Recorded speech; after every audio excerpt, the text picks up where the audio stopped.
তিশা যে হোটেলে কাজ করে সেই হোটেলের প্রতিটি রুমে সে একটি থালা রাখতে চায়। থালাটি ফুলের পাপড়ি দিয়ে সাজাতে হবে। পাপড়িগুলো এক একটি কৌটায় আলাদাভাবে রাখা আছে। এক কৌটা পাপড়ির 1/5 অংশ দিয়ে প্রতিটি থালা সাজানো যায়। যদি তিশার কাছে পাপড়ির 4টি কৌটা থাকে তাহলে সে কয়টি রুমে একটি করে থালা রাখতে পারবে? তার কাছে 4টি কৌটা আছে, আর সে এই 4টি কৌটাকে প্রতিটি কৌটার 1/5 অংশের এক একটি দলে ভাগ করতে চায়।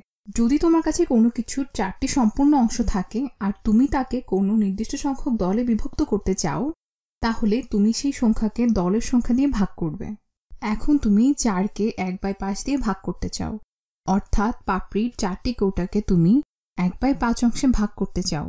তাহলে আমরা এটিকে এভাবে চিন্তা করার চেষ্টা করছি। আমি প্রথমে সমস্যাটি বোঝার সুবিধার্থে এক কৌটা পাপড়িকে সহজে 5/5 অংশে ভাগ করে ফেলি।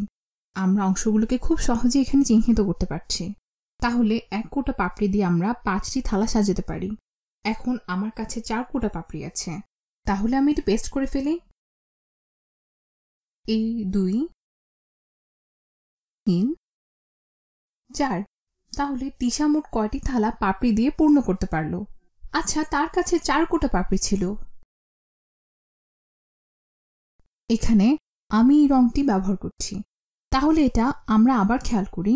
তিশার কাছে 4 কৌটা পাপড়ি আছে, তাহলে এই প্রতিটি কৌটা দিয়ে 5টি থালা পূর্ণ করি, যেখানে প্রতি কৌটার মাত্র 1/5 অংশ পাপড়ি লাগে, যার মানে এটি 4/5 অংশের সমতুল্য।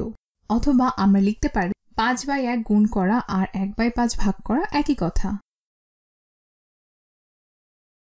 তাহলে 4 গুণ 5 সমান আমরা পাই 20।